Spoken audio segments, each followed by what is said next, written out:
Hey there, everybody. Welcome to episode 52 of the Social Screenwriters Podcast. I'm your host, Andy Compton, and today on the show we have a very special guest. Her name is Jackie Mahoney. Jackie is a friend of mine. We go back to 2020. We kind of touch on that in the episode. I'll spare you.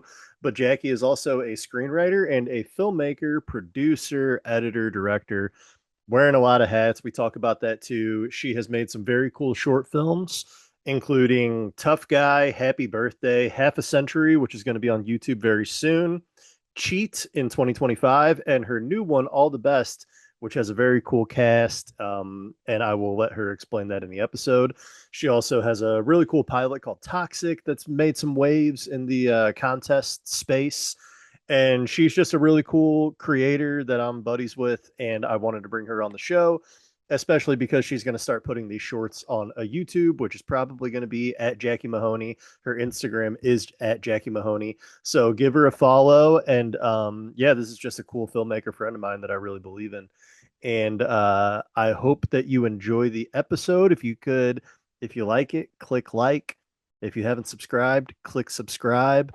Um, Share the episode if you want. Say something cool in the comments that Jackie said. Say something that Jackie said. And say something dumb that I said in the comments. Go ahead and point that out too, because there's plenty to choose from.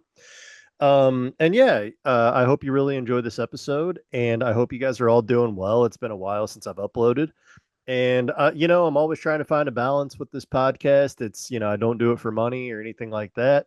For the love of the game and for the love of meeting writers, promoting writers and filmmakers now too. And yeah, that's kind of why I do it. So it's been fun too. I've made a bunch of friends doing this podcast, and it's a really easy in when I see someone that I admire, be it, Joya McCrory working on Abbott Elementary, or like a Luke Barnett who's doing a lot of awesome stuff. Shooting them a DM and saying, "Hey, I have a podcast," instead of just saying, "Hey, I want to meet you. I want to be friends." So yeah, it's been really cool, and I'm sorry that it's kind of, I don't post as much as I'd like to, but I am also busy with other stuff. You guys get it. I'm back on my writing grind. I have finished a feature film for the first time in a while, and I'm really excited getting some notes on it. My reps have it right now, waiting for them to read it. And I'm really excited to get back out there, and I'm already on page 25 of the next one. And I have set a very lofty goal this year of 3 features and 1 pilot. We'll see. I think I'm going to get there. The thing is, I'm not letting myself off the hook. I'm going to do this. And I haven't written enough features in the past few years because I was really, really busy working on short films and just trying to get my directing skills up to a level that, when and if this all happens for me, I will be able to have an argument to direct my first feature, which is what I'm trying to do. So that's why I haven't been writing as much as I'd like to, but I am back on it now. And yeah, I've set this really lofty goal and I'm going for it. I'm also setting from the day that I start writing pages, I'm setting a 7 week, 15 pages a week goal, which is honestly pretty doable. It's not that much. Nothing too stressful, but in week 2, I already fell behind on this one. So this week, week 3, I'm like really trying to play catch up. It's hard when you're writing the script and you're still figuring out the tone sometimes, and then you hit this roadblock, which I'm getting better and better at as a writer the further I get into this, of being like, this isn't working. Therefore, you should probably stop now and figure it out, fix it. Because I don't want to get to page 95 and be like, oh man, I knew on page 15 I made a fatal mistake that I should have fixed. So I'm getting better at that. And I've been playing with a bunch of different ways to open this new one. And it kind of caused me to fall behind. But I need to get to page 45 by Sunday. It is Thursday. I'm about to go write pages right now after I record this. And yeah, I just got to write, 5 pages a day, something like that. Thursday, Friday, Saturday, Sunday. Yeah. So we'll see. I would love to just have like a 10-page day a couple times. That'd be great. We'll see. But that's where I'm at right now, guys. I'm just trying to write this year. I might do a short, a 1 day, real quick, almost like a sketch, really, just to get my head back in the game, but also, yeah, I'm just writing this year. I'm really focused on writing. So I hope you guys are all doing well out there. I hope you're still writing and chasing your goals. I hope you're setting some lofty goals for yourself, like I am, like a psycho. But if not, that's okay too. Do what you can, and as long as you're still writing, I think that that's a win. All right, guys, that's about it for me. Again, follow the channel, subscribe to the channel, follow me on Instagram. I'm at Andy Compton underscore on Instagram, Twitter, Threads. I'm trying out now. Blue Sky, I don't really get on, but follow me on some stuff. I'll follow you back. All right, that's it. I hope you guys enjoy this episode with Jackie Mahoney. The Social Screenwriters Podcast. The Social Screenwriters Podcast. The Social Screenwriters Podcast. Where Andy talks to people he met on the internet. All right, Jackie Mahoney, welcome to the show. Thanks for coming on. Thanks for having me.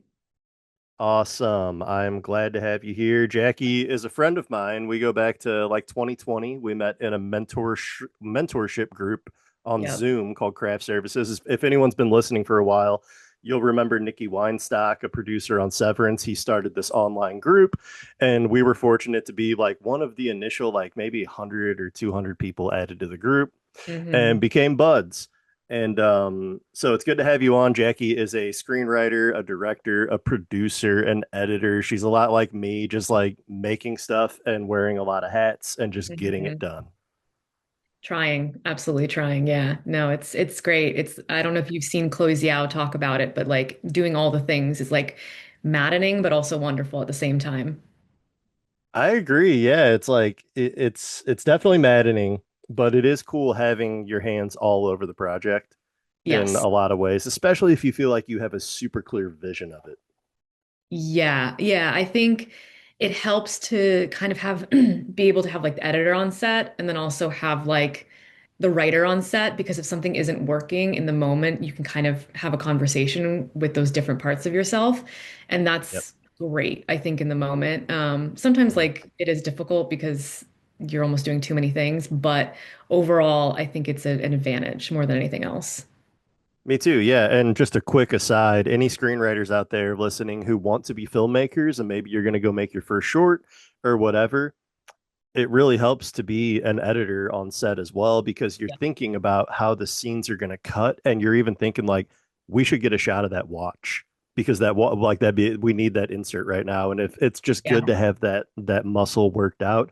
And then also too as a screenwriter now who also intends to hopefully direct all my things, I write those inserts into the script. So it's in there Mhm. like I'm watching the movie in my head. So and there'll be other B-roll that gets shot and I'll probably use, but like just, it's good to be thinking ahead like that. It just makes your life easier further into the Yeah. process. But okay, cool. So yeah, wearing a lot of hats, making short films, writing features, writing TV, just trying to break in like the rest of us. But I want to know where this all started. So Jackie, could you tell me how did you get into screenwriting? So I've always loved TV and movies. My parents, I will say, I think have incredible film taste. I was watching like Martin Scorsese movies like when I was very young. Like I watched Cape Fear probably like 12 or 13. So the seed Yeah. was planted, and I think I didn't realize that until I got older. Um, Literally the way things changed for me is I was working in advertising. I had a job that moved me out to London. And at that point in time, I was 25 and it was a question of like, am I happy with this? Like, is this really what I want to do? And I was sort of far enough away from anybody had ever known in my life that I was asking myself, what do I really want? And I would walk every day to the film school on my lunch break while I was working at this ad agency. And I just one day said, okay, I'm going to apply. And that's how I got into screenwriting, is that I just kind of fell in love with what I saw happening when I was there. Yeah. What university again? So I went to London Film School. Oh So yeah, that's right. yeah, it's a little hole in the wall film school, one of the oldest film schools in Europe. Hmm. really fantastic. It has like a huge international like class. Yeah. You really are surrounded by people that are from all over the world, which kind of opens your mind in terms of what's possible in terms of filmmaking. Yeah, Um, interesting. yeah, yeah. And it was really cool also as a screenwriter to work on other people's projects when when your background isn't the same or like your filmmaking language isn't the same because a lot of the Mm, times then you really have to make a lot of effort to sort of understand another person's perspective, which kind mhm. of makes you think very visually, which I think is something that's been helpful for me in terms of my making movies. Yeah, sure. Yeah. And honestly, just a motivator too for a lot of people. Watch international films because it's really amazing Yeah. how every culture has their own flavor, their own style of doing it. And watch Korean films because they're fucking amazing. They're so Yeah. good at Oh my filmmaking. I God. love it. Really Uh, great, really great. but Yeah, I think like yeah. when I was younger, I watched Chungking Express, like when I was like 15 or Mm, something like that. And it was yeah. this like moody, yearning kind of movie about all these people that were in love with each other and all this stuff. And I had no idea what was happening, but I felt Mhm. something for it, you know? And I think like that is the power of movies and cinema. Yeah, before this isn't an international film, but before I ever wanted to be a filmmaker, years before, I remember watching like indie movies. I talk about Short Term 12 all the time, but I remember Yeah. watching that and just being like, why there's something so special about this movie that I just fucking love. And it's not a big movie or anything. It's actually a very small indie and like what's that movie? Martha Marcy, Oh Marlene yeah. May or Wow. whatever. Yes. Yeah, I remember So watching that and good. being like, man, this is awesome. And I think that was around maybe 2013, 14 or something. And I was like, just kind of, and it was because of Netflix maybe that I was finding like indies I'd just never heard of that were Mhm. on there. And so Netflix did a good, you know what? We're not going to talk about Netflix. We're going to keep it cool. We're going to keep it chill. But yeah, anyway, yeah, it's like there's something there early perhaps in us though that's like where you just really gravitate towards film and not even like the biggest films that everyone loves, even people who don't like love Mhm. movies, Mhm. we need movies like that, Jurassic Park, Marvel movies, Mhm. big shit like that. But then I think when you start really loving those quiet little dramas and stuff, or whatever it is, or international films, there's something there that it's a sign. For me, it was Yeah. a sign. Like I look back at all the way that I kind of got into film and indie cinema. It was Mhm. so casual, never in a million years would have thought I'd be a filmmaker. But now that Mhm. I look back, I can see the breadcrumb trail. Yes. Yeah, no, I agree. I agree. I think it's like, everybody is presented with these things at certain points in their life, it takes the right person to kind of really say like this is what I want. I mean, Yeah. there were probably tons of kids that were shown movies that were strange and they didn't understand and they just kind of said no. But I think Mhm. it takes a certain curiosity about other people in the world to sort of be interested in movies that are beyond your own experience. And yeah, I don't know. Making movies is very much about yourself. It But is. I think watching them can be like a wonderful departure into like understanding other people and how they live and how you are like them, how you're not. And it just is about who you are as a person, I think. Dude, seriously, the AMC intro with Nicole Kidman, I hate that they chopped it down because it is exactly what loving films is, that Yeah. the feeling of it. And I can't believe that they chopped that down, but they still show like a 2 minute AMC Stubs ad, which I have Stubs. It's great. But I don't think there's anyone in the world who's more pissed about them cutting down that ad than me, the I can Nicole tell Kidman you're one. pissed. You're giving pissed Yeah, right now. honestly, I it fucking pissed me off. That was a piece Um, of art in itself. So I understand. I get it. man, dude, I like get it just fired on all cylinders. The pantsuit that she's got it. on, it's Mhm. fucking Nicole Kidman. It And was really well thought out, very dude, intentional. now it's like 3 seconds long, and I can't stand it. I do like that they kept Heartbreak Feels Good in a place like this. I mean, that's the They line. they they temporarily cut it. I swear to you. And I swear to you, yeah, they put it back, so thank God. But The people anyway, we can revolted. we can move on. Oh, and also before we get too deep, I did want to mention that yeah, I guess this is probably a good time to shoehorn it in, right? Hmm. Yeah.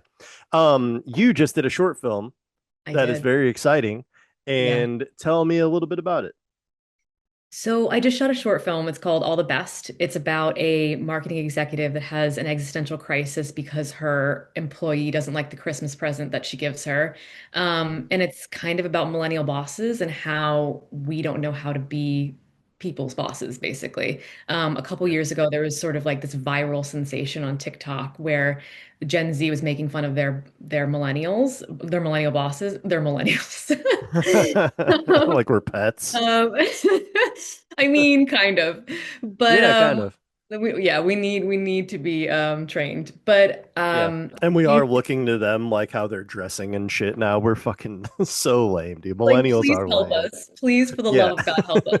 So Yeah. what we're talking about right now is the short. It's like about this Mhm. woman who's kind of like lost at sea. Like she, has this job. She's a mid-level manager. She works in marketing and she just like doesn't believe in anything. And so I Mhm. really loved this idea of like digging into the psychology of like, why is that funny? That like millennial Mhm. bosses are so strange and like kind of like breaking down like the history of like our generation was told like, get a job, like the tech world is booming, like work on the internet, like everything is go to college, and all these things that Mhm. we believed in, institutions that we Mhm. really bought into, and now we are somewhere in the center of them if we're lucky because they're kind of crumbling and falling apart. But we're also being looked at as like the people that are younger than us, like what do you think? Like even if it's just within your actions, like you're supposed to be kind of guiding, but you don't necessarily believe the same things that your parents did, and they really, believed in those institutions and kind of saw the positive outcomes of them, but we're kind of more, questioning whether that's going to happen. So Yeah. the short is about that, and it's told over the course of like three delusions. So it's kind of like playing on like Charles Dickens' A Christmas Carol, Oh, where cool. yeah, it's almost like she's like Scrooge in a way where she realizes that she's internalized a lot of like the consumerist ideas of like her marketing firm.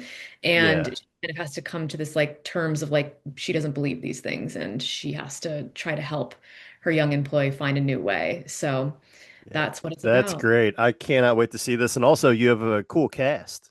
Yes, yeah. So I worked with a good friend of mine. Her name is Megan O'Leary Clark. She has been on a couple of TV shows like Sirens, a guy by the name of Bryant Carroll, who I believe is on The Hunting Wives, a friend of mine, Serena Ryan, who is, I think, in Feud right now. And then we Mhm. also worked with Aubrey from Modern Family. So she played Yeah. Lily on Modern Family, and she plays the young employee who is not buying into like the consumerist ideology. Yeah. God, that's so cool. That's such a crazy cast for a short. I love that. Yeah, we got very lucky. I mean, I've known Megan for a couple years now. We met while I was working on another short film, Mhm. and I thought she was just so funny and started pitching her ideas, and this was one of them. And over like 2 years, I would just send her drafts of this script. And so when it came time to shoot it, it just felt very natural. And then Aubrey, we were really lucky because she just, my producer, Paulina, who I know you know, sent her Mhm. management the script and she was interested. And she's a lovely girl. And we were just very lucky to work with her as well. Yeah, that's so cool. I remember in the days leading up to landing her, you talking about that possibility, and I was like, "Holy shit, that's awesome!" I mean, Modern Family is one of the biggest shows of the last, decade. When did it end? Oh my God, maybe Not like not 8 years ago now. I don't know the eight. exact time. God, yeah, I think you're right. It's been a Jeez. Okay, while. yeah, time Maybe flies. 5. Yeah, yeah. Yeah, it's so crazy that we're already 6 years removed from the start of the pandemic. Like, what the fuck? Like, those years are I just like such bizarre years to live through as well that I Strange. think of 2020 to 2023 as all kind of one year, you Yeah. know? It was weird because we're still kind of masking in situations and, vaccines and, all this stuff. Um, Yeah. It was like a liminal space for sure. And especially like people in the film industry, you just were yeah, waiting. You were like, are things going to yeah, be made again? Like, what's happening here? You know? yeah. And then the And strikes then it was happened. like, hey, the COVID is lifted and up. We can get back to work. We are having strikes coming up and they're going to last a year. Is that what you were about to say? My That is bad. I cut you exactly off. it. No, no, you got it. You got it. Yeah, we were going the same way. Yeah, it's just been like the craziest. And do you ever think too, because you and I are like on the same path right now, do you ever think that it's so bizarre the way that things are unfolding as we try to enter the film industry? It's almost like it's destined to not happen. Like, is this the Don't universe say trying that. in every way to Dude, tell me not to do this? I Because I'm still gonna I do it. yeah, I know, I agree. I think we're both masochists a little bit. We're a little I bit think of so. we just can't give it up in a way. Yeah. Yep. I don't know. I wonder whether it's that or whether there's just like a lot of things that had to be learned. Like I knew how to edit like at the beginning of the pandemic, but I didn't know how to edit well. Like I Hmm. had done like fan cams like when I was in high school of like Lost and like every like Jack and Kate being in love with each other. Like that was Yeah. like my edit. And That's then such a now Jackie Mahoney thing to do. yeah, me core for sure. Yeah, yeah. So Anything so lost, I think about embarrassing. you. It's yeah. Well, so does everybody from my high school. Yeah. Yeah. Yeah, but I think with the pandemic, it was sort of like, how are you going to make this work? Like, are you really going to like throw your weight behind this? Like, and Mm. so, editing became a big thing for me, where I started taking more classes, kind of like understanding, the structure of movies and how people think about them from an editor's standpoint. So Yep. that was helpful. And I think I looked at a lot of my old scripts and because it was such a thankless time, there wasn't a lot of like Mm. external gratification that I was getting. So I really had to kind of be like, do I like this? Do I really like this? And Hmm. I mean, I hated that, but there was some kind of like internal growth, I think, that was happening too. So that's what I'm telling myself, Andy. I'm telling Yeah. myself that at the end of the day, these things needed to happen. Yeah. Um, I don't know. I have no Well, idea. it's funny. It's funny you say that because literally this morning I was randomly thinking about this, talking to a different writer, that I finished my first actual feature in July of 2019. Hmm. And then, a year later, the pandemic hits and we're all stuck in our homes. And I was just writing, writing, writing. I was very fortunate to get unemployment during that time. Hmm. So I was treating writing like my full-time job, and every day I was just writing, and I, had a couple features come out of that, one of which is actually usable. But like I had that downtime of there's no pressure, no one's making movies, nothing is happening. Hmm. So it's like use this time wisely and try to like get those skills up because I knew I was still very green and very much a novice.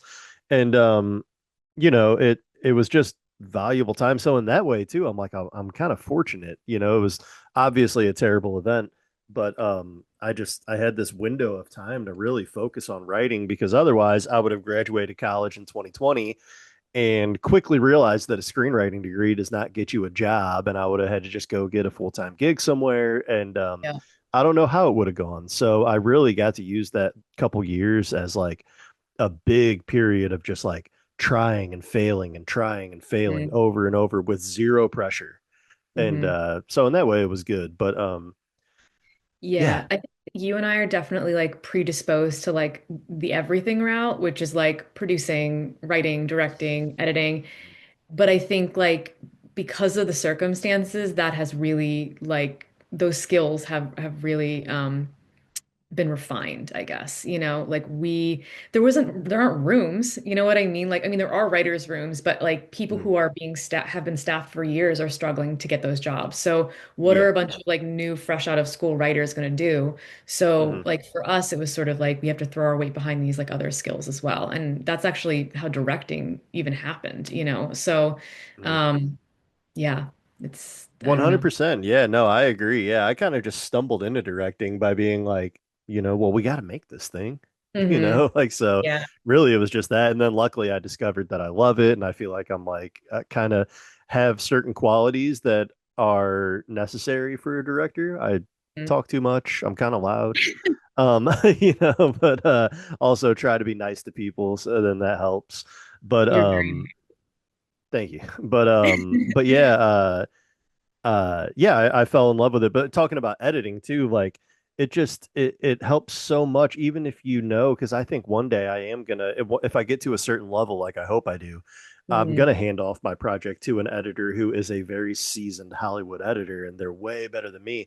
But in the meantime, I can at least go in the edit bay and have a vague understand, well, actually a pretty decent understanding of Mhm. all the things they're doing and the reasons they're doing it. Mhm. I just think if you're gonna, and this is only for the filmmakers, I swear, screenwriters, we're gonna get back to screenwriting in two Sorry, seconds. guys. But yeah, but it should be interesting the full process and kind of how filmmakers are thinking about projects. But Mhm. um, just like I think as a filmmaker though, you should just be hungry to learn every department, Yeah. have some understanding, and then at least you understand when you're telling, your special effects makeup person, we need that blood pump in 5 minutes, and they're like, it literally takes 45 to even get this thing going. Mhm. You have that understanding, and you can, one, not stress out your team, and two, you can plan accordingly and say, oh Yeah. fuck, all right, well, we got to move the shot back and do this and that. But I think that's one of the worst things that you could, I mean, I've had bosses just in like the restaurant industry or any other industry I've worked in that's not film, where they truly just don't understand what you do, and Mhm. they have the most unrealistic expectations, and it's something that makes you want to quit that job. That's a big thing for me, is never wanting my crew to feel that I'm giving them unrealistic goals. I don't know. Totally. I think it's tough because like every project is like new and different. And like, so for instance, you're talking about special effects. Like I've Yeah. mostly worked on contemporary projects. Like on this last one, we had somebody had to dress up like a witch. So like that's a totally Mhm. new thing. And it's Yeah. exciting to kind of like forge ahead into the unknown. And especially when you're an indie filmmaker, oftentimes people are like a PA on set, but they happen to be like a second on your project. Or Mhm. so a lot Mhm. of people are trying to figure things out at the same time. But I Mhm. think directors, I have always looked at it as like you should have be like a generalist. Like you're not ever going to be a specialist. You're never going to know quite as much as everybody else's in their individual departments. But I Mhm. think being open to what people are bringing um, in terms of their craft and their experience is really important because Mhm. you I don't know, you just will sink if not. You know what I mean? Like I Yeah. can't do your makeup. You know what I mean? Like it's not going to look that good. Like so Yeah. I think it really boils down to communication and like an openness to know that like other people are going to know more things than you. Um Yes. Yeah. and and trying to get ahead of that and trying to get educated as much as you possibly can. Mhm. But also like kind of putting your ego aside and saying, all right, how do we make the sound work in this room that is really Yeah. small? And And that's why you hire good people that you believe in, that know more than you. But yes. yeah, it's and just being prepared to be flexible. On my last music video, I actually was applying blood makeup to an actor because our second day or something, we could only have our makeup person in the morning to apply it. Then she had Hmm. to leave, and it was 105 degrees, and we're doing like physical action scenes and stuff, and he had sweat it off Oh eventually. my God. And it was all we had. We had a bunch of makeup. I had no clue what I was doing, but I found this red jelly stuff. And I Hmm. just like he had a cut here that looked so good before. I was like, dude, I'm just putting this red jelly shit here, and I hope that it works. And it worked. It worked okay. But like, so even the director is sitting there just sweating so bad, Yeah. dabbing off an actor's face and with a Q-tip applying this red jelly stuff so we can get the shot. The only reason that I'm even remotely able to do that is because I've watched makeup artists before that I admire and are very good at what they do. So I'm like, dude, I'm just gonna try, you know. Hmm. But that's filmmaking. Sometimes you just end up in those pickles, and no one's coming to save you, and you better Nobody. just figure it out. Yeah. In the words of the Duplass, is the cavalry is not coming. Yeah. Yes, I love that so much. Yeah. But I Yeah. think it's really true. Like, I mean, that's also like more credit to you that you're putting makeup on your talent. Like, I get that like structurally, like you want to like try to avoid those things, but at the same time, Yes. I think it is sort of like as a director, particularly on these jobs that are kind of thankless for people that are they're doing it because they are also passionate about the same thing. It is kind Mhm. of like you gotta throw down more.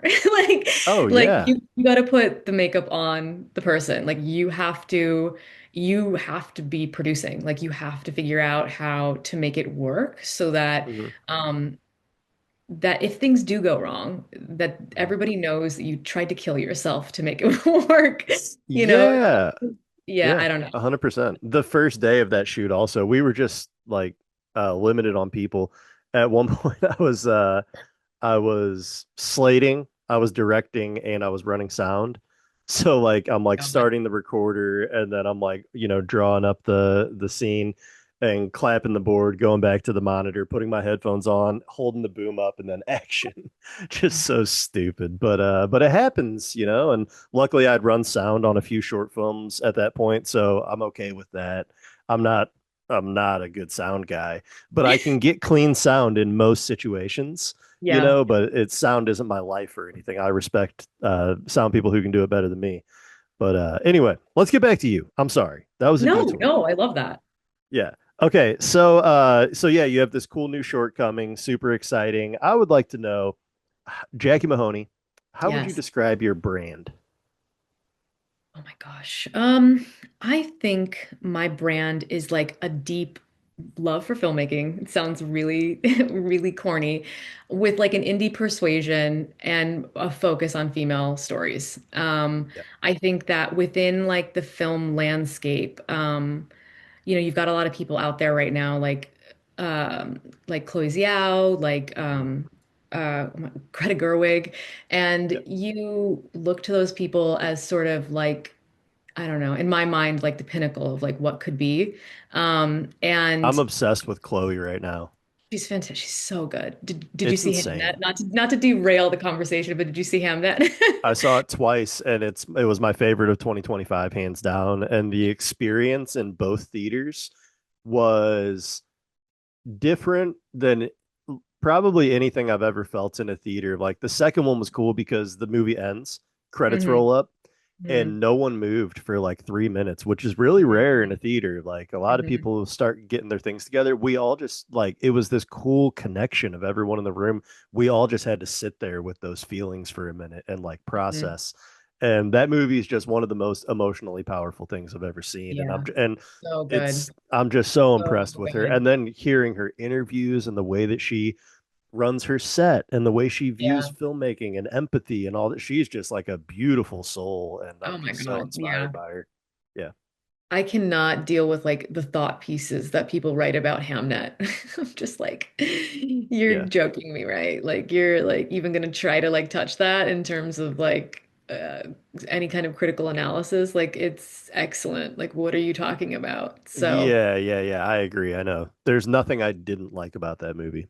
yeah. Oh, and Yeah. real quick too, we're gonna get back to you. Jacoby Jupe, the kid who Oh my plays God. young Ham. So Oh great. my Yeah. gosh. Like all the kids were good, but he's just such a standout in that movie. He also had the most to do, to be fair. Yes. But Yes. oh my God, like just he reminds me of young Dakota Fanning, Mm, just like wise beyond their years. I'm like, how does your little self have such an understanding of like empathy? And it's incredible. I know. What a I don't sweet know. soul for sure. Yeah, Yes. the way the Anyway, movie's Chloe. done. Oh, I'm We sorry. love Go ahead. No, no. I think yeah, I think she's the best, and like just more credit to her in terms of like getting those, performances out of a child star like that is just like wild and crazy. Agreed. I think, yeah, it's definitely my brand is like has been human stories, maybe like a humanistic perspective. It's getting a little wilder and weirder these days, where it is kind of like delusions and, maybe a little bit of sci-fi thrown in there, but it really kind of Mhm. lives in this like wanting to focus on female stories, maybe a little edgier and kind of throwing in like, interesting filmmaking techniques. We did like a Mhm. oneer on this last set, and trying to do things that feel, you know, I, yeah, just interesting from a filmmaking perspective, and elevating Yeah. the project, something that feels like it could be mundane, like for instance, like a marketing executive that's having a nervous breakdown, like Mhm. making that feel bigger than it actually is. So Yeah. um I really like human stories, but making them feel big. That's Hmm. probably and with a female, perspective. I love Is that. Yeah, and I've noticed too from the work that I've read of you, you have been inserting a little bit more genre elements as we yeah. go, making Hmm. things a little crazier, which honestly, that's the one I just wrote and the one that I'm writing now are the same thing. And part of it too is just like one, I love movies like that. I love genre elements in dramatic stories, but it also just makes it easier to maybe this is the non-art side of it, but maybe it's easier to sell something like that, that like there is a path forward of like, oh, I can see how asses would go in seats to go see that, as Hmm. opposed to a really quiet purely human story, which you and I fucking love. We eat that shit Hmm. up, but the general public might not. And so I've even I've had the advice of like, how can we make this a little bigger? And Mm. so I totally know what you mean. And sometimes it's just like you said, a filmmaking technique. I just got to see Goodfellas in a theater for the first time. Oh, And cool. have you seen Goodfellas? Not in a theater, but yes, I love Okay. Goodfellas. Yeah, it's it reminded me, oh, this is like a top 10 all time for me, like Hmm. easy. It's so good. But Hmm. when Ray Liotta and his wife, well, actually his date at the time, I think it was their first date, they're walking into that restaurant that's like a jazz club.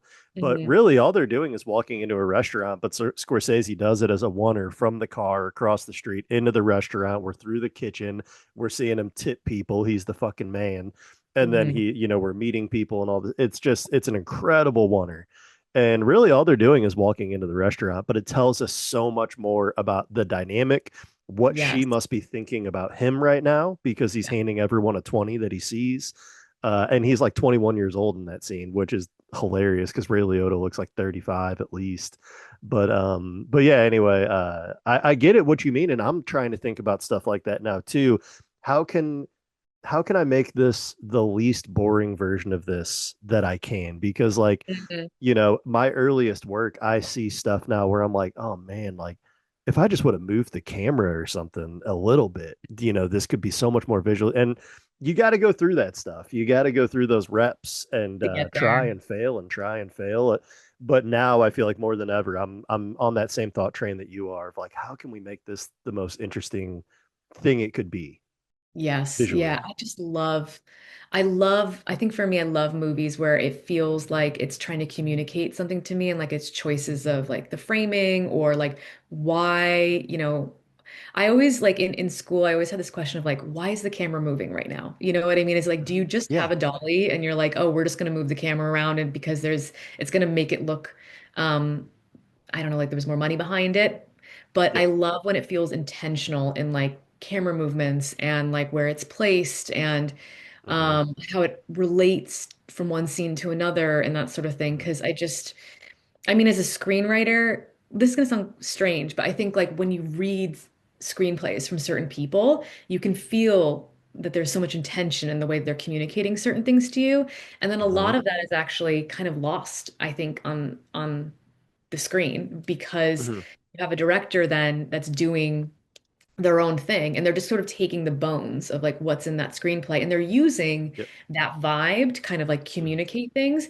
But I think it's really important to take those touches, like those that voice that's all over the screenplay and sort of also have that translate into like your choices as a director. And I think for Yes. me, I see that in the movies that I love, I see that. And Hmm. I think it just does honor to the screenplay more than anything Yeah. else. Does that make sense? 100% it makes sense. Yeah. Yeah. And uh oh, where was I gonna go? God damn it. Okay, keep talking for 20 minutes. I'm sorry. I'm just kidding. Ray But yeah, Liotta, no, what a guy. it makes total sense. And like, and you have done something that I haven't done. You've directed someone else's script.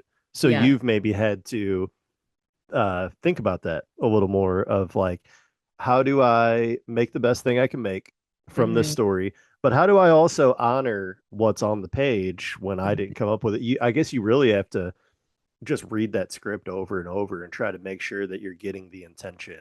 And you had the luxury too of talking with the screenwriter, and I'm sure Yeah. there were a lot of questions along the way, like, hey, I feel like I got this, but clarify for me. Is this what you were intending with this, because then we can go down that path. Yeah, I mean, Tessa was definitely like an amazing person to kind of go through that process with. Like, she definitely made like space, I think, for me to kind of be creative and interpretive about what she did. It was already a really great script. Half a Century just had this feeling of sort of being like gross. Like, and so it's not very often that you feel like something from a script. You can say, oh, this is really well done, but to Yeah. kind of have something sit with you was impactful for me and the reason I wanted to make it. Yeah. The thing I think I really took from it was that the way she wrote it felt very like fly on the wall. Like you were just kind of it was very understated, which I loved. Mhm. And it kind of just hit you in the face out of nowhere. And so in the choices of how we shot it, I wanted it to be a lot of like handheld shots because I wanted to kind of take that feeling of it being very quiet and us kind of like the bad thing kind of creeping up on us Mhm. to translate within the film. So that was I was very aware of that, and I think that a lot of the things that happened in pre-production between her and I were conversations. I mean, Mhm. in casting, we were talking a lot about, Janice and Maya's relationship. So just Mhm. background on the film, basically it's about a nanny that goes on vacation with her wealthy employee or her wealthy employer, and she realizes that her employer's sister is physically abusing her child. She's hitting her because she's in a torrid marriage with her husband. Um, and the nanny has like this moral conflict of like, how do I deal with this? Mhm. And I remember in pre-production, her and I having a conversation, and I was talking about Maya, who's the abusive mother. And Tessa said something to me along the lines of like that Janice was the problem, which was the mother who wasn't abusing her child, but was allowing it to happen and kind of hiding it. And so Mhm. that then like changed all of my choices, or like it informed all of my choices. So I really do think that conversations between screenwriters and filmmakers is really, really important. And kind of Mhm. getting on the same page around like what you what you really see as the core of the script. And I know that we know that as screenwriters. So when we're carrying that in as directors, we're thinking those things. But I think it's really important to say, like, what do you see this as? Like, what is the most important thing? Like, what do you want the takeaway to be? Like, what is the impact of this? Because then you can make like in your casting, like you're making choices based around those things you've talked about. Mhm. And in your directing, like how do you want this scene to feel? Like, if this person is really the villain in the story, that's going to change how these two characters are interacting with each other. Mhm. Um, so it's like any film set. It's like it's a relationship. Like if you're working with your cast, like there's a relationship there of this joint creative process to create something together. So it's the same thing Yeah. with with another screenwriter. Yeah, yeah, that's interesting. And you guys did a beautiful job on that. Also, a beautiful cast. Is that available to watch?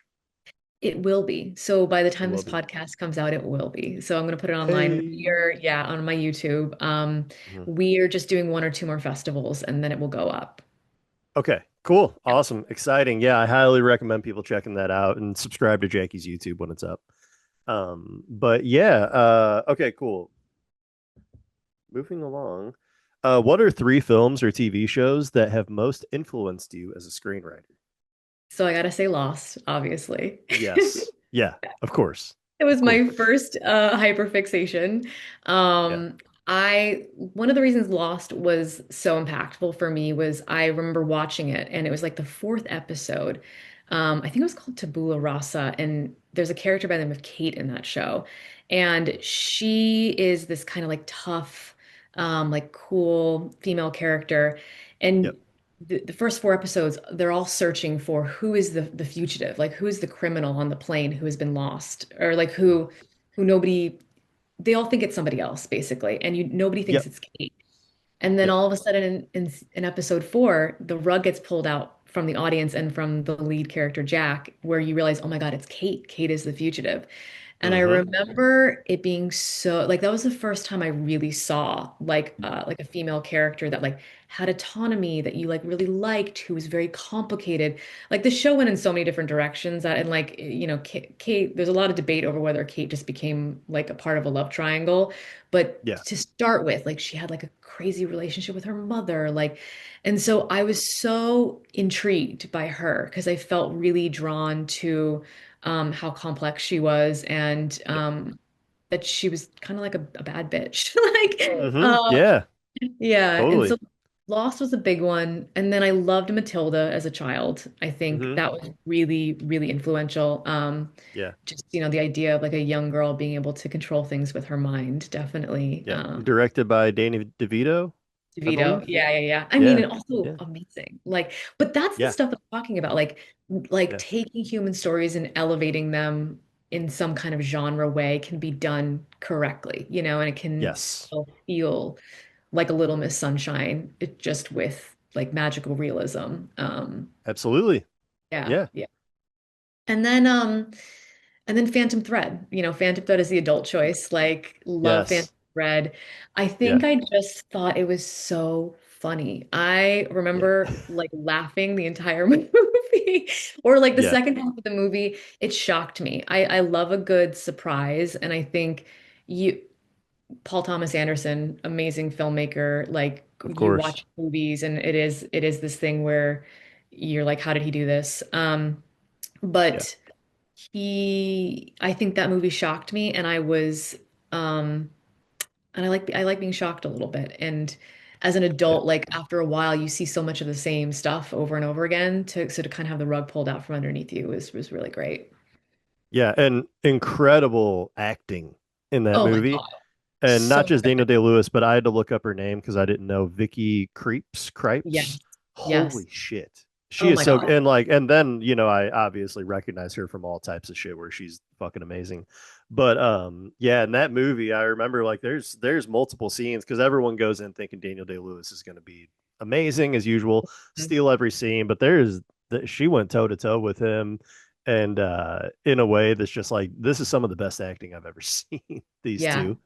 It's incredible for she sure. really, yeah. And I think it was like one of her, I mean, I'm sure she did a lot of stuff, but this was kind of like a breakout role for her. And, Hmm. obviously to kind of go up against Daniel Day-Lewis, and then on top of it, like Paul Thomas Anderson and Daniel Day-Lewis are a unit. Like they've worked together before, and then to just kind Yep. of like go in there and also, you know, be such a juggernaut is just all the credit to her. Um, Absolutely. Yeah. yeah, yeah, I love that Yeah. movie. Me I love too. the scene where like the asparagus scene where she like is trying to kind of like have their relationship feel like intimate outside of like the work. Hmm. It's just so funny like when he's talking about like how she's trying to ruin his life, and he's so dramatic that I there's something that I just like love about that. It's Yeah. like the male creative like needs to be poisoned in order to like relax like, Yeah. or just like, any kind of creative, or like even Sure. myself, right? Sure. Like Yeah. somebody needs to come in and like poison me to like take me away and be like, you should accept love like a normal person, and Yeah. your art will be there, sort of thing. Yeah. So it was just, I think that there's also something sort of relatable about that as somebody who like works in a difficult industry. Yeah. Oh, definitely. Definitely. A great three picks.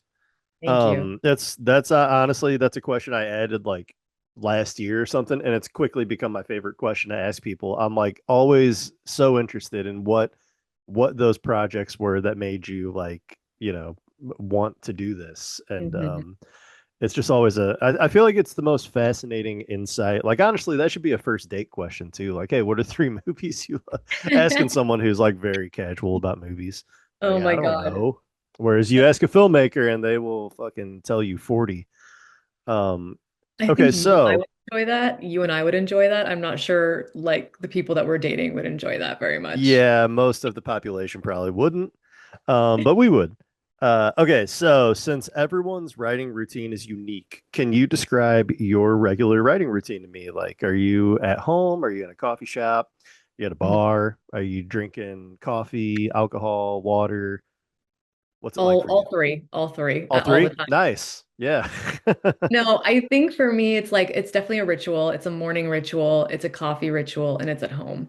Yeah. It depends on what I'm doing, but if it's a first draft or something that feels vulnerable, it's definitely at home with coffee before Makes the sense. world has sort of interrogated me. If I'm Mhm. editing, I can do it at night. And maybe it's better at night too, because then I'm more critical. I'm not really in like that play headspace, and I'm more in the like, is this good headspace? Yeah. Um, I love probably doing like what I'm going to call a vomit draft. So I won't do a ton of, I'll have an idea and I'll like ruminate on that idea for maybe 6 months. And then Mhm. if it sticks with me, then it's like, okay, we're going to take it to the page. And because there's just so many ideas, like it's like, why this one? Yeah.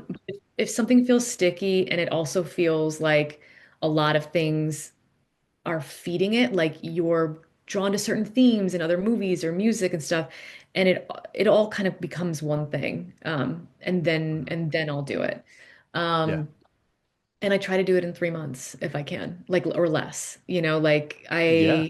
or I mean, like I don't know, a first draft, how long does that take you? It's always different, but I think it's like somewhere between 1 and 3 months, depending on like what it is.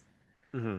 Yeah. You just got ahead of one of my questions. My bad, It's sorry. okay. No, Sorry. no, 1 to 3 months. It's a good number. I actually, we were talking right before we got on here, and I was saying I'm back in feature writing mode. And Hmm. something that I haven't done, like last year, all year, I was writing a feature. And Hmm. I was just kind of like stepping into it, stepping out of it. But now I'm doing 15 pages a week. That is my goal, and it's non-negotiable. And that's Hmm. like, what is it? That's 6 weeks, 7 weeks. So 7 weeks, you'll have a feature if you just like don't let yourself get off the hook, which is Hmm. what I'm really trying to do because I've noticed that when I was entering contests all the time, that was great because you have a deadline. And like there were many nights where I'm like, the screencraft drama deadline is tomorrow at midnight and Hmm. I still need, 10 pages. Like I'm going to crank this out or I need to do a rewrite and get this done. But it would, put me to the flame. And then also in school, when you have assignments like, your big feature script needs to be done by this date or whatever it is, that really helped. And then when I got out of film school and I stopped entering contests, um, I was kind of lost for a while. And I've realized now that I need to not only make self-imposed deadlines, but do not let myself off the hook. And Yeah. so that's I'm there too. Like like I like that you're like it has to be done in 3 months. That's it. Hmm. Yeah. Yeah. Yeah, you have to be able to put it down. I mean, it's yeah, deadlines are the hardest thing. I mean, because you need to have it, you just like are thrown into this like sea of like, why am I doing this? Yep. And yeah, Greta Gerwig again said something recently that was like filmmakers have to be really resilient or oh, I forget the word that she used but what she basically said is like there's no reason for these movies to exist other than the fact that you want them to exist, a hundred and percent. that translates into deadlines. Yeah. Like, Mhm. nobody's telling you because you're not in school anymore that you have to do this. And I think, Mhm. I did contests for a little while too because it was sort of this thing, like you said, like it was a deadline. And it's a question of like, how do you make yourself make sense to other people? Like, like, oh, I won this competition or, um, I put like, I don't want to say I put very little weight on them, but like there are a lot of really good screenwriters that don't do them. And I mean, this is an age-old debate, right? But It is. Yeah. Yeah. yeah, but it is this thing where it's like, why not? Like if you can swing it for certain ones in terms of the finances of it, Yep. it can just help you sort of give yourself a little bit of outside reinforcement that's just like beyond you waking up every day and saying 15 pages, you know? Yeah. Yeah. That and one thing I liked about it too was in trying to be realistic about it, where am I stacking up with Yeah. all these other people chasing this dream as well? And when Yes. you which I've done this, when you submit and you don't get anything, you don't get anywhere, it's like, okay, I have work to do. Hmm. Like I have to get Yes. back to work and keep trying. And it's a good thing. And like, I think that'll weed out some of the people who aren't meant to do this. If you get so frustrated by that early on, it's only going to get worse. It's only going to get Mhm. harder as you get into it, and especially if you can monetize it and then it becomes your way of earning a living. Um, it's only going to get harder. You know, when people say writing is like 99% rejection, they're Mhm. 100% right. I mean, Yes. it's just no, no, no, no, no. And then Mhm. you might get a yes, but like it's just wild. And you know, then you hear people like Greta, maybe not so much anymore, but maybe you hear these big writers and big filmmakers talk about how they're struggling to get this project off the ground for 5 years, 6 years. Mhm. And it's like, man, if they're struggling, what the fuck am I gonna do? And but Yeah. you have to have that sickness that's just like, well, I'm gonna figure it out. I'm gonna get there. This is corny, but I've been really into like trying to get back into just being motivated, motivating myself and thinking about like law of Mhm. attraction type stuff, which is very hippy dippy. But I'm trying to just like be a little less self-deprecating to myself in my mind and just try to be positive and try to like really believe like, oh, but it's gonna work. Like I'm Yeah. gonna be a professional filmmaker. It's just how am I gonna get there is what we're figuring out. But that's Mhm. gonna be a thing. And I'm really trying to focus on that because this shit is so hard anyway. It's Mhm. so fucking hard. Mhm. That's just one more thing that I can throw into the universe and like hope that it helps in some way. Mhm. I don't know. We'll see. Mhm. No, I think it's a real, but it's also this thing of like, are you also going to make it harder for yourself too by like, I mean, I think as a writer, it's a good thing to have a little bit of not self-deprecation, but like searching inward, like asking Yeah. yourselves a lot of questions about whether this is working and why is Mhm. this working and Yeah. what do I really Humility. think? Yeah, humility for sure. But I think it's just also too much of it will destroy you. It will truly destroy you because Yep. nobody else is going to give you permission to make the thing except for yourself. And you kind of, I mean, this might be a directing thing too, but it is kind of like when you've got 30 people on set looking at you, like as to how what should be happening, like making a funny about how you don't know what's going on is not going to be cute, you know? Like Yeah. they don't And want that. Nobody wants that. no. And that's kind of where I've been at too, is that's just part of my personality. It's part of the way that I Yeah. try to be funny. Hmm. And I've been really reflecting on that lately. So people who know me, I'm about to be insufferable. But anyway, back to Jackie. So let's talk about your process. Let's say you have a brand new idea. What is the first thing do you do? Do you jump into an outline? Do you jump into a log line, which I'm a psycho. That's what I do first. I Hmm. found that no one else does this. Do you need a title to write? Do you just jump into pages? What do you do when you have a brand new idea that you like? I think you know that I'm a pantser, and I'm just going to jump straight into pages. Yeah. Yeah, yeah, yeah. I do like to jump into pages. I like to get like maybe 30 pages written. That's like a vomit draft, I want to say. I will become way too I'll overcook the turkey basically. Like I'll be too in my head if I'm thinking too much about it. But what I'll do is I'll do like a 30-page I don't want to say vomit draft because it's not the full thing. But Mhm. what that will do is it'll kind of show me what I think is the most interesting about what I'm writing about. So I'll Yep. start to understand characters' voices, I'll put it down, and then when I come back to it, when I read it, I say to myself, well, what am I really being drawn to here? I don't know if you feel this way, but sometimes I'll write something and I'll spend so much time on it, and Mhm. then I'll read it back and be like, that is not working, you know? And it's Yeah. because it took so much to make it work that it's actually just not good. Like it's not the thing that I should be paying attention to. But then you read like another 10 pages that kind of just came out very naturally, and you're like, oh, that's the thing that I really should be focusing on. So Hmm. that's like a big part of my process. I definitely do my first draft for myself. I don't kind of share it until I give it to until I hit, the end of the script. Hmm. And um, and then it becomes an interrogation of like, is this working structurally? Like, what do I Yeah. want to say with this? Like, is the theme aligning with like the character's desires, that sort of thing. Yeah. Yeah. No, it's funny you say that because that's become my writing process as well. I'll think big picture. I'll maybe do a Hmm. log line. I'll maybe write a couple beats, big beats, major beats, Mhm. but then I go in and I write the first act, and Mm, then a lot of times I'll return to the outline and be like, mm, okay, now I know these characters, now I know their voices. I just got to get in there and let people talk, honestly, and yes. like start to figure out who they are and what they want. And Mm, it's weird. It's that thing of like at a certain point, I've experienced it a couple times, and it's so great when your character, you just figure out who they are, and yep. then at that point they're talking. Hmm. They're talking through you, and that's like the most amazing feeling is it's so easy to answer, well, what would Roger do in this moment? And it's like, oh, Hmm. well, Roger's he's a asshole who hates the world. Here's what he would do, Yeah. and it's just that's where the magic is, I feel like. But yeah, I'm very similar. You got to get in there and just write some pages sometimes. And like on my new thing, I wrote, what was it? I've been through the ringer with this thing, but like I've written the first act like twice really, but Mm-hmm. I've written I think six different openings now, Hmm. and all of it is in an effort to just like crack the story, and I'm not getting frustrated with this that I keep having to start over.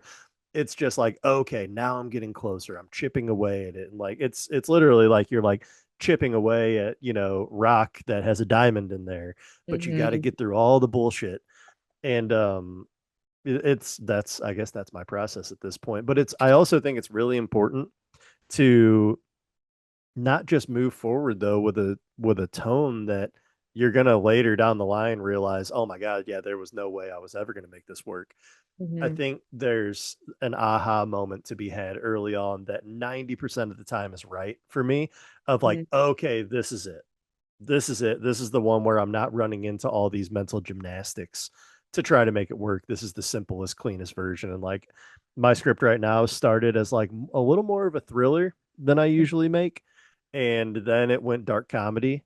Hmm. And now I'm kind of back to thriller because I'm like, man, that's like the way that this script truly works. And Hmm. it's different than the kind of stuff I usually write in some Hmm. ways.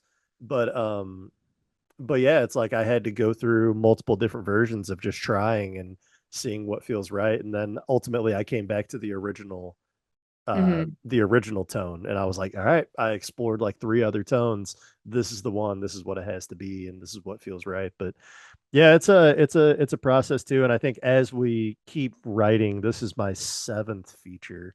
I've had a couple that died along the way that I don't count, but this will, if I finish it, be my seventh one I've finished. But yeah, you just keep learning about yourself and how you write, and Yeah. there's no right or wrong way. And I'm like, I think 52 episodes into this podcast now. I've had a couple repeat guests, but that's always, this is the most fascinating part to me, is like some people have processes that I'm like, no way, I could never do that. Hmm. But Hmm. they arrive at, a beautiful script that's working and doing things for them. So there's really no right or wrong way, and you just got to get in there and figure out how you do it. Yeah, and I think, you having going through that process of figuring out what the script is like also because you have a voice, like you have a very unique voice. So finding the balance of how that works in the context of that script Hmm. it takes time. Like I'm It sure does. some of the dark comedy elements still exist in this thriller, Yeah. or it took you doing that to find something about your character, instead of it being that that's the overarching tone of the script.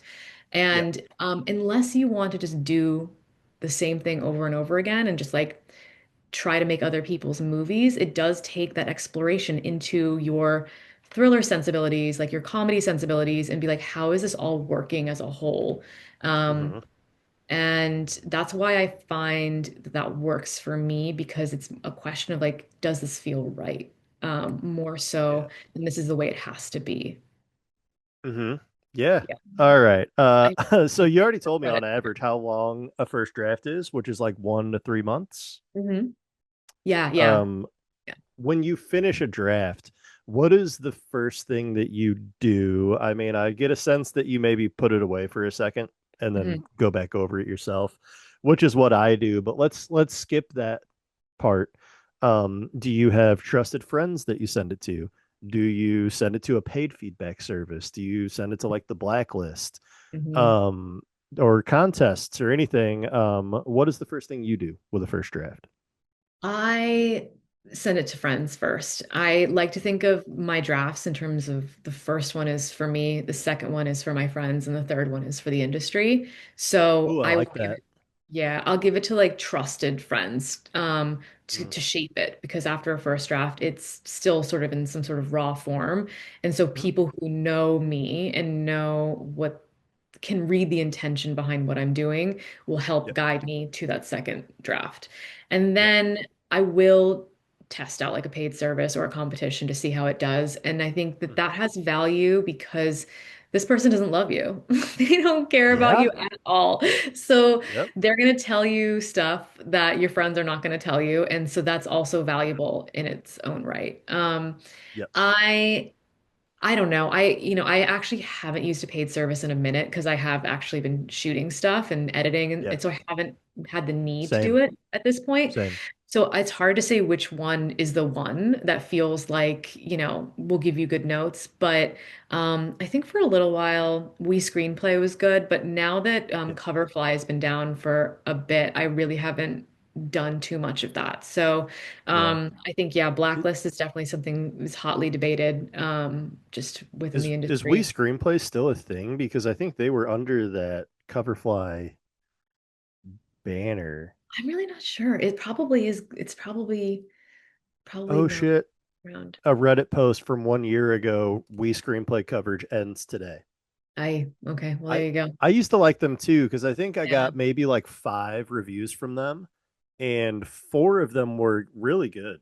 And then Mhm. one of them was kind of a dud, but that's gonna happen. But it was only $69, and that's Yes. what I loved. Is it was in the grand scheme of competitive pricing, it was the most affordable for what you get. That sucks. Yeah, I've been out of the game as well for a while. Paid feedback. I'm Hmm. probably gonna my new one, the Lazzy effect. I'm probably gonna maybe try the blacklist once, but God, Hmm. that's like what is it, like $130 now? I don't Wild. know. It's Wild. just a Yeah. lot, but um, to get back a bunch of fours and fives, I'm just kidding. Who knows? Who knows? The thing I love is like, eight is the one that helps you break in, and then you just like it's like seven, seven, seven, seven, seven. And you're Yeah, just like, okay, yep, well, this is why they do this a little bit. But yeah. A anyway, not script I to wrote get called Suplex got 2 feedbacks from the blacklist. Both were all sevens. And I was like, son of a yeah. bitch. Yeah, Yeah. toxic is the one that does well in the industry, I would say. Like, Mhm. so it's always the one that gets sevens. And it's just like, what's the point? I don't know. It's Yeah, yeah, just hard. burning money. But Hmm. I mean, I guess there's, I don't know, if you were gonna take something positive out of it, is that I guess it's not there yet, that it's not completely I guess wowing it's not. people. But like, well, and the funny thing is, not to toot my own horn, but just to speak to how subjective this stuff is. Blacklist, I submitted that script twice, got all sevens both times. That script also in the Academy's screenwriting competition, the Nickel made it to the top 50 out of like 9,000 scripts or Mhm. 8,000 scripts. So it's like, I don't know. It's just you never know, and I don't know who reads for the Blacklist. I don't have any hate in my heart for the Blacklist or anything, but it's like, I don't know. All of My- those paid services, well, and contests too, I think they have value for Mhm. sure. And some people really do get their break from them. I mean, one of the reasons I have my manager is because I went deep in the nickel competition. Right. But but at the same time, there is a grifter aspect to it of preying on people's hopes and dreams for Yeah. money Yeah. that sucks. And then some of them you find out that like in this day and age they're having AI cover the Yeah. scripts Oh my and God. it's just a I know. nightmare. I know. Yeah. Yeah, I think you think to yourself, is this $70 I'm going to give to a paid service or is it $70 that I'm going to contribute to a short film? Right. So Yep. that there's part of that. And my thing on the blacklist is like, if I'm going to be told that it's not working, do I want to do it for $70 or do I want to do it for $130? You know what I mean? If like, Mm-hmm. if it's really kind of gamified at this point, which I'm not being cynical about it. I'm sure there are tons of people who write amazing things that break in on the blacklist. But if there is some Yes. certain element to it that, if the reason that you're really doing it is because you need somebody to tell you whether or not it's actually working or not, I'd prefer to do it for $70 and 130, Yep. So Yeah. Yeah, I don't know. I know Totally. that I think the Blacklist has been an institution for so long and has actually broken in a lot of wonderful people. So Mhm. hard to say. Hard to say where it Yeah. stands now. It is, and also I'll close that with nothing wrong with a good old fashioned writers group as well, where you guys all Yeah. commit to just helping each other when you finish a Hmm. new script, and I'll read it in a timely, reasonably timely fashion and get you some notes back, and you'll do the same for me. And try to land in a writers group with people that you respect their writing and you understand what they're trying to do and they understand what you're trying to do. If it's Hmm. someone who fucking hates horror and you write horror, even if you guys are good buds, it maybe doesn't make sense, to be uh critiquing each other's screenplays. But yeah, I don't know, just throw that out there too, because I have like a couple writer friends as well that have become a trusted group, and it's a very affordable way to get Hmm. thoughts on your screenplay when it's free, and you're just kind of Totally. trading labor back and forth, much like filmmaking. Um, okay, Jesus, I keep losing this page. All right, we got when a first draft is complete, you send it to friends, maybe a paid service, and then out to the industry. Let's switch gears out of screenwriting. What are some of your hobbies, Jackie? Oh God, what are some of my hobbies? I I love skiing. I haven't skied really that much. Really? Yeah. I've known you for 6 years now. I never knew that. I haven't skied in a hot minute, but Yeah. I would like to ski again. Yeah, that's I awesome. Yeah, I want to do, I'm gonna have to say the basic bitch answer of traveling. Yeah.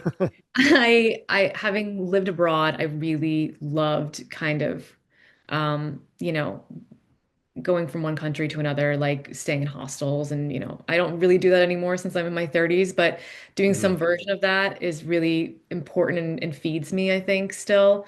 Yeah. And it's crazy to say, but it is also like watching other people's work, like going to theater, Hmm. going to, honestly, I love to go to a film festival. Like I know a lot of people are not into that, but I Yeah. enjoy it. Like I Yeah. do.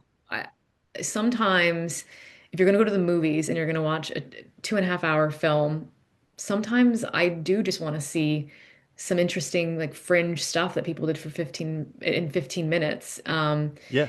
That feeds me in a different way too. Hmm. Yeah. Yeah, I think film festivals too, there's something to be said about like there's like something like almost punk rock about like seeing this undiscovered thing that only you know about now and you're like it's so 100%. good, Yes, yes. Yeah. And I think people really like poo-poo them or like the usefulness of them because if you're not going to get into this one, if you're not going to get into Sundance, like what's the value? Because you're thinking about it in terms of your career. Yep. But you go to these things and it is kind of punk rock. Like, I mean, I know you have Yeah. to pay for it and stuff like that, but uh, everybody loves what they're doing and it's Yeah. people that are really trying to make it happen. So just that camaraderie of like going there, meeting people, telling people like, hey, you fucking rocked in that scene. Like, Hmm. and for like no money, like just purely on passion, like, Hmm. and I feed off of that. I really love that a lot.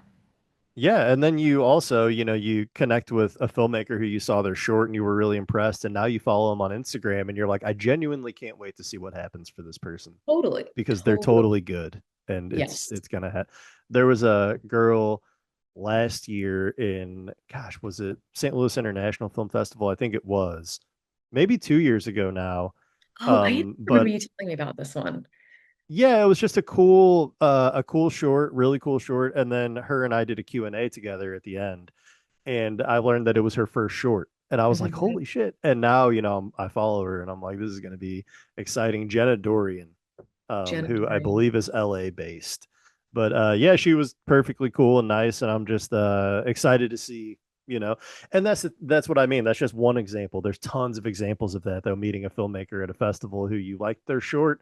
And it's like, Mhm. you see a bunch of shorts, but then there's sometimes like one or two where you're like, oh, that person's destined to make it. Mhm. Like there's Mhm. there's just no way that's not going to happen. And those are the exciting ones. And that's a fun thing about going to festivals for sure is, Mhm. that feeling of like, yeah, I saw it before everyone else. And like Mhm. I knew. It's really cool having your instinct proven right. There's been Mhm. certain times where I like, be it a musician or whatever, where you're like, I feel like that person's going to be big. And then, 7 years later, they're really making it big. And you're like, I knew it. Yeah. I fucking knew it. It's just really cool. I don't know. Exciting. Yeah. Yeah, it's nice to have like the thing that you're working towards also be like something that you love and to be passionate about it.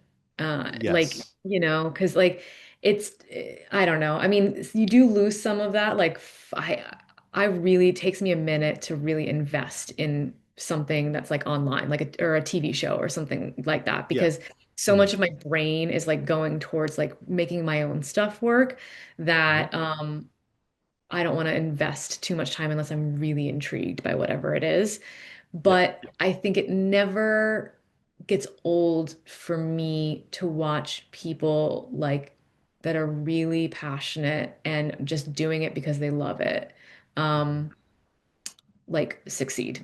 So I Yeah. think that is like a big hobby when it comes to for theater too, honestly, like watching people do like theater as well. When they land it, it's just amazing. Yeah, I need to get more into theater, honestly. I've seen a criminally low amount of plays. Hmm. And as a director, I'm like, yeah, dude, you really need to get out there because that's just one way in my bubble in St. Louis that I could be finding talent. Yeah. Um, but yeah, and just appreciating live performance. I'm always captivated every time I do get to see it. And Mm. I'm like, why don't I do this more? I don't know. Such a different like muscle that they're working to. Like they are so, I think like with theater, like they don't have a director like breathing down their neck saying every 5 minutes, like, let's try it this way, let's do it that way. So it's Yep. fascinating to kind of watch, the choices that they're making and how long they do it for. Yeah, absolutely. There, have you seen that? Oh, go ahead. Oh, I was just gonna say, I feel like you'd be a good playwright. I do. Like having read Oh, your work. thanks. I know that Yeah. like you've obviously got a great like visual instinct and you're doing all the things, but I think Mhm. that you write very good characters and really good dialogue, and I think that that would also work in like a Mhm. play environment too. Honestly, maybe I should try. Well, I have written one act play when I was in college, but it was kind of embarrassing because I was in a class with a bunch of actors from the conservatory who eat, sleep, and breathe theater. And I think the thing I wrote was okay, but also like I just had such an ignorance about theater that I think maybe shined through. I don't know, but I just felt like an imposter in that class the whole time. But it was fun. It's a fun exercise for sure. Super dialogue heavy, which I Yeah. actually enjoy. Yeah. Yeah. But okay, what's a recent accomplishment you're proud of? I'm just Uh, gonna hit you with that super oh quick. my God, yeah, that's tough. What's a recent accomplishment? I mean, finishing all the best, the production of it was unreal. Yeah. It was tough because it was a long pre-production process. We were planning to shoot it December 8th of last year, and then because of casting, we bumped it back to January. So Hmm. having to, Just 1 month ago, January. yeah, yeah. So Yeah, we yeah, yeah. shot I it in thought so. I January, thought so. yeah, January 3rd, January 4th, and I believe whatever the weekend was after that, I think it was the 10th or the 12th. Hmm. But we had crewed up. We had like, a location. So we technically almost like did two pre-productions. So we did a pre-production for December 8th and then we did one for the 3rd. And it was also really tough to do that because like I don't know if you know this, but New Year's, I mean January 2nd, everybody is not working. So Mm. um to find people that were interested in doing something like that was tough.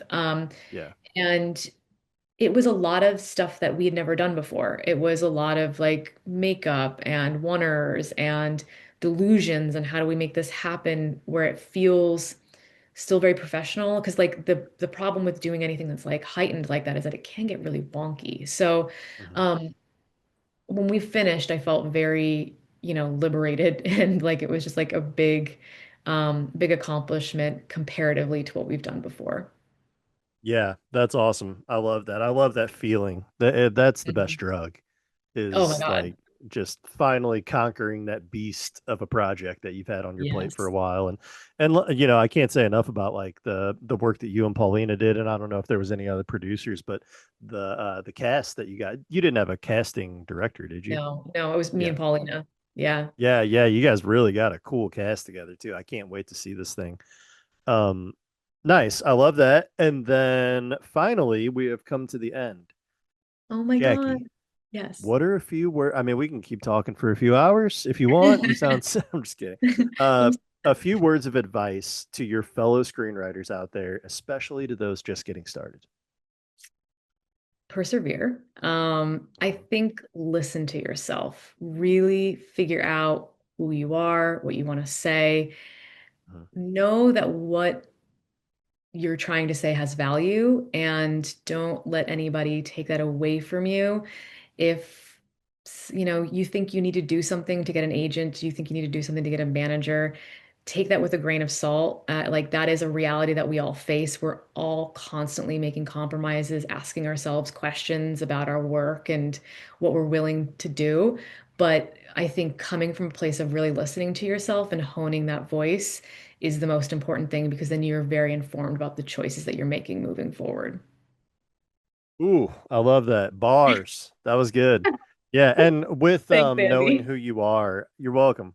I think that's such good advice to know who you are and like I think just like overcoming any hurdle that's in your way to like really access the dirty dark parts of your life and who you are and the people around you and human psychology. I think that's where like the richest stuff is like and that's an exercise too that's like not just being a screenwriter but like as a human being like it can be really hard to go to those scary places and Hmm. try to and that's just trying to become a better person, and Hmm. trying to understand yourself and why you do certain things and maybe there's certain behaviors that you could stand to like, work on a little bit. But I think that's where the richest stuff comes from. So many of my most fucked up characters, those are, things that are within me as well.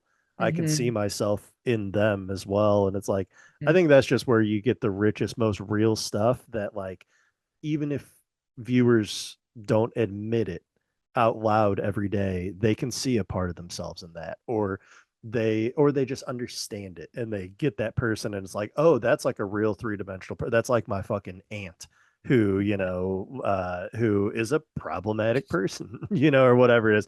My Yeah, Aunt yeah, Linda's great. I love you, Aunt Linda. I have a different aunt though who's not. Anyway, though, like, that's just I just think that yeah. that's where the richest character stuff comes. It comes Yeah. from honesty. Yes.